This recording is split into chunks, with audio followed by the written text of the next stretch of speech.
What's up, everybody? Matt from the Jam Gamecast here, coming to you tonight with impressions video of the most recent JRPG I finished, and that game is I Am Setsuna. As you can see, I played this game on the Nintendo Switch, and as you could probably also see, this is the Japanese version. I got this version from Play Asia, and we've discussed this game on the podcast in the past, and as we talked about, this game, even though this is the Japanese version, if your Nintendo Switch is set to English, it will automatically play in English. So they didn't release this physically in the US on the Switch, so when I found out you could get the Japanese version, I went with that. Um, so let's go ahead and dive into it. First thing I'm going to talk about is that this game is just a mediocre game. It's developed by Square Enix, but a division in Square Enix called Tokyo RPG Factory. Basically, that division in Square Enix is now developing sort of like old school JRPGs, sort of like the heyday of JRPGs, like Super Nintendo days. It's supposed to kind of be reminiscent of those games, Final Fantasy VI or Chrono Trigger, those type of games. So that's who developed it. But like I said, it's their first game, and it's just really a mediocre game. The story is really not that original at all. If you played Final Fantasy X, you basically know the story for this game. So basically, and again, this impressions video is going to have spoilers. So if you haven't played the game yet, please, go play the game and then come back and watch this impressions video. Or if you don't care, that's fine too. So we'll just move on. So basically, this game is pretty much almost the same story as Final Fantasy X. You play an assassin, and you're hired to basically take out a girl, and that girl ends up being the title character Setsuna. And instead of killing her, you decide to join her on her journey and sort of be like her bodyguard or something like that. And it's her job is to go and sacrifice herself to prevent evil and monsters from coming out into the world, and yet they have to do that every so often to prevent monsters from coming into the world. So like I said, pretty much the same story and plot as Final Fantasy X. So I didn't really know how to tackle this impression, so I'm just basically going to do it old school and talk about my dislikes, and then I'll talk about my likes for the game. So first, like I said, I'll talk about dislikes. I had a real problem with the overview. When you're sort of on the world map walking around, had a few things that I didn't really like. First is you can't really run. You can't run. You just have to walk from town to town, and that's incredibly annoying. Like in most old school JRPGs, you're used to being able to run on the world map, and you know you can run to one town to the next. But in this, you just have to walk, and it makes it seem like it takes forever. I don't know if they did this maybe to make it seem like the game is longer. The game's not really long at all. I would say maybe it's a 20-hour game. So maybe by walking everywhere, it just increases the time of the game. That's the only thing I could really think of. And the next issue I had with the overview map, like I said, this is supposed to be like a old school JRPG, but when you're on the world map, there's no random battles. Now, I know a lot of people, and especially newer people to JRPGs, they don't really prefer, random encounters. I played the old school games. I grew up with those old games. It doesn't really bother me. If it's random encounters, okay. If it's not random encounters, that's okay with me too. I don't really care either way. But it just seemed like with this game, the way it's formatted and it's supposed to be old school and everything, it just feels like there should be random encounters on the world map, and there wasn't. They only kind of occur when you go into, like, you click on specific locations and you're like, okay, now once I go into this location, there can be encounters, and you can see the enemies on your screen, but it just feels like there should be random encounters that pop up in the world map. So that's sort of something I had a little bit of an issue with. Um, the next thing, there's a couple really pointless story points or story, aspects that just didn't really make sense to me and seemed really pointless. It just seemed like they were thrown in there to make the game seem like it's more deep, and it's not. I mean, like I said, this game's really cut and dry. They threw these couple things in there. It feels like they just threw them in there to make it seem like there's more depth, but there's not really. So the first one, there's a character by the name of Nadir that you run into. He's like, the older character that's more experienced than everyone. Again, Final Fantasy X, if you played that game, think Aaron. He's sort of like that character.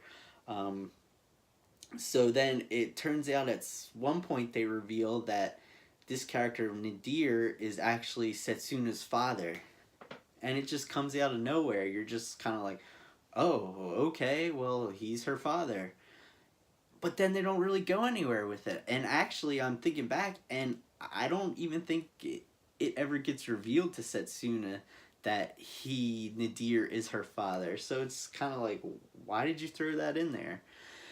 And then there's another sort of pointless thing with a character named Eternia, I believe is how you pronounce her name.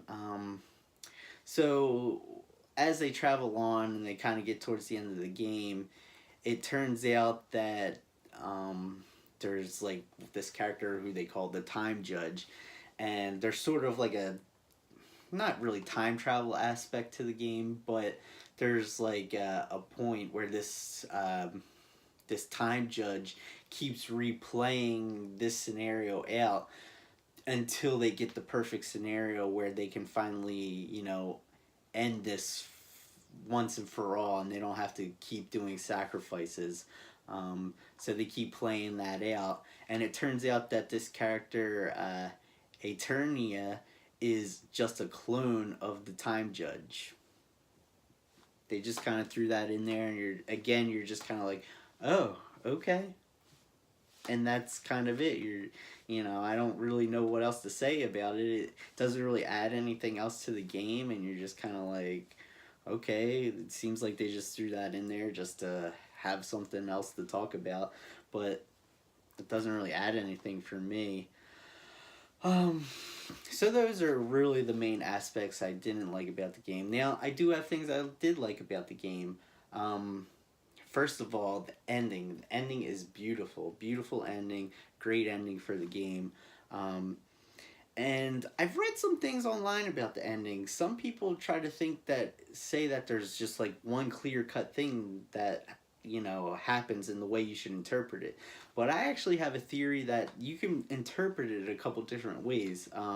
So basically, what ends up happening is the overall big bad to the game is this thing called the Dark Samsara. And basically, this is what sends out the monsters into the world. So basically, they figure, okay, we need to destroy this thing, and then there'll be no more monsters. So basically, Setsuna realizes that she has to basically inherit this presence inside of her to stop it from spreading out. So she, takes this spirit or being inside of her, and so she has this spirit inside of her, and then you're given a choice at the end. Your character walks up to her at the end. It's kind of reminiscent to the beginning when you're trying to kill her. So you walk up behind her, and she actually gives you a choice. She wants you to kill her and end it so we can be rid of the Dark Samsara. But you've grown attached to her, so it gives you the choice. Do you swing at her, or do you not swing at her? So you know, a lot of people seem to think like regardless of what you choose, you still end up killing her. But I don't necessarily agree with that. I think if you do choose to swing at her, you obviously have killed her, and the Dark Samsara is gone. And then at the end, as you're walking away, you see Setsuna watching over you. So I think if you do swing at her and you do kill her, that's her spirit looking over you and watching over you now, and she's going to protect you and watch over you.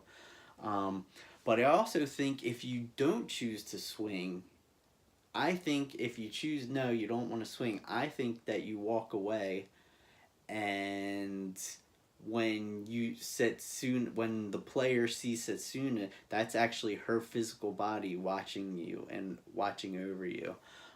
So that's my interpretation. I don't know if it's right or wrong. That's just my interpretation. So that's just like my little theory on it. Um, and then the last thing I'll talk about is the music. This game has beautiful music in it. Um, if it wasn't for the music, I think I wouldn't have even liked this game as much as I did, and it would probably be an even worse game than just a mediocre game. But the music is beautiful. The surroundings in the game are cool. It's as you can probably tell from the front, it takes place mainly like in like a winter snowy atmosphere. Most JRPGs you go to different areas and there's different tropical and winter. This is just strictly winter, so if you like those sort of areas in JRPGs, you'd probably like this game. Um, but yeah, that's pretty much it. So like I said, it's a mediocre game. I'd say play it, give it a shot. If you like old school JRPGs, you know, you might as well play it.